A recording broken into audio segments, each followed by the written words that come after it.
Lequel enfant sommes-nous? Bonjour, ici Marlène Leblanc pour les Sentinelles de prière. Alors pour l'évangélisation générale, l'évangélisation de rue, merci à toi pour ton intercession, ta persévérance. Ce matin, il y a un passage qui m'interpellait, qui est un père qui a 2 enfants et qui dit à l'un, justement, dans Matthieu 21, à partir du verset 28, il est écrit « Va travailler aujourd'hui dans ma vigne. » Il répondit « Je ne veux pas. » Mais ensuite, il se repentit.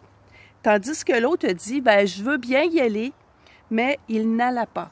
Et Jésus nous amène à l'interrogation « Lequel des 2 enfants sommes-nous? » Vous savez, il y a des gens qui vont écrire beaucoup de choses, vont faire des belles exhortations, qui vont parler beaucoup, qui vont même dire qu'ils vont venir évangéliser, mais ils ne viennent pas.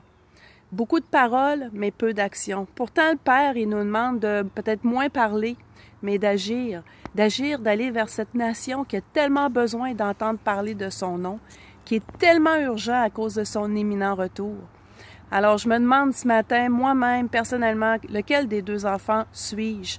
Et je veux continuer à persévérer, à obéir à la voix du Seigneur, à la voix du Saint-Esprit, de cette Église en action, de cet événement ou de cette ère apostolique, prophétique, où ce que les nations vont devenir de plus en plus vers lui à cause d'un mouvement qui existe, d'une communauté de disciples qui se lèvent pour aller évangéliser, faire des nations des disciples.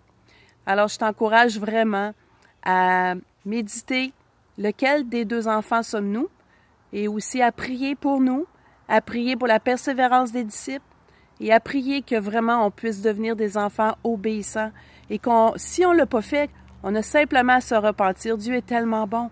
Alors ici, Dieu nous appelle à la repentance, que si on ne le fait pas, de vraiment se repentir parce que son commandement est très clair. On va toujours en parler, on va toujours poursuivre dans cette ère de discussion parce que c'est notre vocation finale. Dieu nous a appelés à faire un cri de cœur face à l'Église et à agir nous-mêmes, d'aller face aux nations pour que les gens puissent être sauvés. Joignez-vous avec moi en prière et merci beaucoup pour ta persévérance. Sois béni.